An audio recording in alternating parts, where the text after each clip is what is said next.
Crucible jsou typ energetické zbraně pro boj zblízka, která se poprvé objevila ve hře Doom 2016. Byla objevena v halucinaci v Lazarových laboratořích a později ji získal Doomslayer, i když ji ve hře nikdy nepoužil jako zbraň. Ve hře Doom Eternal je jeden z Cruciblů vlastním mečem Doomslayera z doby, kdy byl Night Sentinelem, a lze jej použít v pozdějších částech hry. Crucible Blade je údajně jednou ze zbraní schopných zneškodnit titány. Nicméně titán znovu povstane, pokud je Crucible Blade někdy vyjmut z jeho těla. Aby to Doomslayer obešel, má tendenci po zabití titána ulomit rukojeť Cruciblu a nechat čepel zapuštěnou. Když to udělá, po titánově těle se viditelně rozprostře modrá energie, která zřejmě naznačuje jeho trvalou neutralizaci.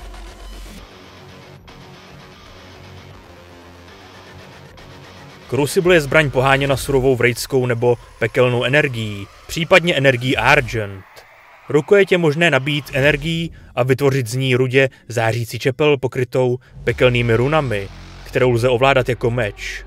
Doomslayer získá v Doom 2016 démonickou variantu takovéto zbraně, která se pravděpodobně používá k čerpání energie z vrejtů na Argent the Noor. Nikdy není použita jako zbraň, ale Samuel Hayden čepel aktivuje, jakmile ji získá.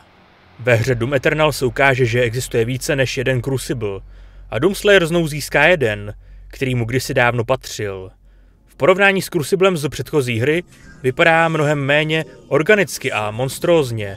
Je vyroben z obyčejného tmavě šedého kovu namísto demonického masa a kostí. Crucible funguje tak, že generuje žhavé, pravděpodobně super ostré energetické ostří, které dokáže velmi snadno rozsekat démony a zdánlivě je zapálit. Díky tomu může Slayer okamžitě rozsekat na kusy jakéhokoliv démona, dokonce i výjimečně velkého a odolného, jako je Tyrant nebo Baron of Hell. Je také odhaleno, že Crucible je jedním z mála způsobů, jak porazit titána. Crucible lze rozbít, pokud se rukojetí dostatečně silně zatočí, zatímco je aktivní čepel do něčeho zapíchnuta. V takovém případě zůstává zbraň uzamčena v neaktivním stavu a k obnovení její funkčnosti je zapotřebí dvoufázový proces. Je třeba získat určitý kovový kotouč a držet jej v blízkosti emblému na rukojeti Cruciblu, což způsobí, že se první z nich rozpadne na červenou energii, kterou rukojeť pohltí. Tím se emblém rozzáří červeně a umožní mu otevřít se do aktivní polohy, ačkoliv stále nebude schopen generovat ostří. Každý Crucible může pro tento proces vyžadovat nabíječku, speciálně označenou emblémem svého majitele, protože Hayden radí Slayerovi, že ve tvém trezoru by mělo být to, co potřebuješ. Jakmile je rukojeť znovu aktivována, musí být ponořena do velkého bazénu něčeho, co vypadá jako rozstavený kov, nebo možná koncentrovaná vrejcká energie. Po několika vteřinách se nad rukojetí vytvoří energetická čepel, která obnoví plnou funkčnost Cruciblu. Démonický Crucible, který Hayden vzal Slayerovi, byl použit jako palivo pro vývoj zbraní Arku, protože byl posledním zdrojem energie Argent ve sluneční soustavě. Když lidstvo po ztrátě studny přišlo o energetickou síť závislou na Argentu, Hayden vynalezl metodu Argent syntézy, syntetické replikace, která dokázala znovu vytvořit vysoce výkonnou schopnost energie Argent. S využitím skryté síly Cruciblu, pravděpodobně i energie absorbované, když Slayer uložil duše elementárních vrejtů k odpočinku, využil Hayden artefakt jako argentský vodič k obnovení výroby energie Argent na Zemi. Další energetické čepele podobné Cruciblu používali Night Sentinelové, které tvořily hroty štítů, kopí, seker a dlouhých mečů. Jimiž se oháněli jako osobními zbraněmi a na svých atlantských válečných strojích. Zrádce vlastní válečné kladivo s hlavicí tvořenou podobnou energií. Marauder má sekeru, která má některé vizuální podobnosti s démonickým Cruciblem, včetně lebeční hlavy, která generuje velké rudé energetické ostří. Není však jasné, zda se jedná o stejný typ zbraně jako Crucible.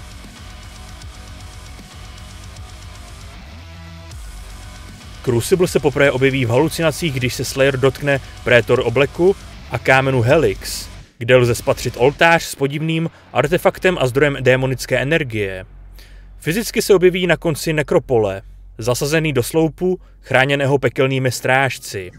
Po získání Crucible jej Slayer použije na konci Argent the Noor aby uložil duše Wraithů k odpočinku a deaktivoval zdroje energie pohánějící portál mezi peklem a základnou UAC na Marsu. Zdá se, že Crucible absorbuje energii s každým osvobozeným Wraithem.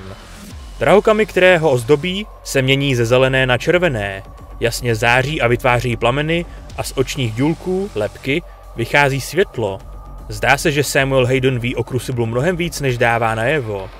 Když ho na konci hry zabaví Slayerovi, ví, jak ho aktivovat, což způsobí, že se z artefaktu vysune velká červená energetická čepel s démonickými runami.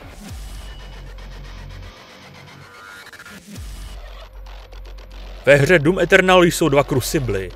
Ten z roku 2016, který Hayden označuje jako démonický, je po útoku pekla na Zemi umístěn v hlavním komplexu Arku. Slayer si ho veme s sebou na cestě za Haydenovými ostatky. Poté, co Khan Maker přeruší dodávku energie na palubě Fortress of Doom, použije Slayer Crucible jako alternativní zdroj energie, což mu umožní obnovit funkčnost základny, i když s červenými světly místo modrých. Hayden si všimne ironie, že Crucible, mocný zdroj energie Argent, který se Slayer zavázal zničit, byl použit k usnadnění Slayerova poslání a poznamenal, že Khan Maker nevěděla, že je její vlastní, když uváděla svůj poslední plán do pohybu. Druhý Crucible je osobní zbraní samotného Slayera, kterou ovládal v době, kdy byl Night Sentinelem. O zbraň přišel poté, co s ní zabil Titána na Taras Nabat, což znamenalo počátek jeho legendy mezi Sentinely. Protože opět potřebuje moc z Cruciblu, vrací se Slayer na místo bitvy a ulomí rukojeť své zbraně, aby se vyhnul oživení Titána. Poté, co čepel Cruciblu znovu vyrobí a označí ji svým emblémem, může ji použít jako zbraň a ovládnout ji, aby zasadil poslední úder Icon of Sin. Vzhledem k tomu, že Slayer při porážce Icon of Sin opět odlomil čepel svého Cruciblu, není tato zbraň v DLCčku The Ancient Gods Part 1 použitelná. Zatím není jasné, zda zbraň stále vlastní. Nejasný je také osud démonického Cruciblu. V The Ancient Gods Part 2 Temný Lord také ovládá Crucible, který má podobu velkého meče.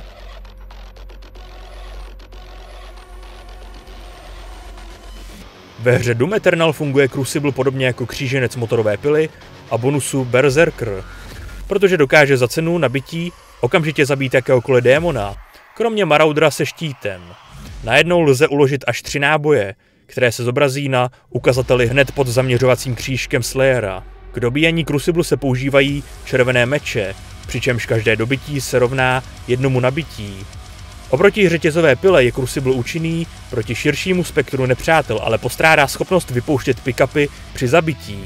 Na rozdíl od řetězové pily používá Crucible jedno nabití pro každého nepřítele bez ohledu na jeho třídu. Jedinou výjimkou je Doom Hunter, který potřebuje k zabití jednoho z nich celkem 2 náboje. První zásah vyřadí sáně a druhý zásah zničí trup.